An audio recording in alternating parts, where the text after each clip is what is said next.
Today special chicken 65 வாங்க எப்படி செய்யலான்னு பார்ப்போம். இஞ்சி பூண்டு பேஸ்ட்டு, மிளகு, கருவேப்பிலை, சோம்பு, அரைச்ச பவுடரு, கார்ன்ஃப்ளவர் மாவு 2 ஸ்பூனு, உப்பு தேவையான அளவு, எண்ணெய் 1 ஸ்பூன். நல்லா பிசைஞ்சு ஊற வச்சுக்கணும்.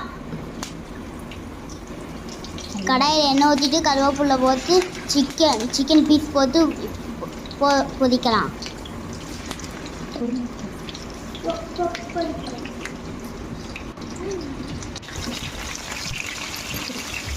இப்போ திருப்பி போட்டுக்கணும்.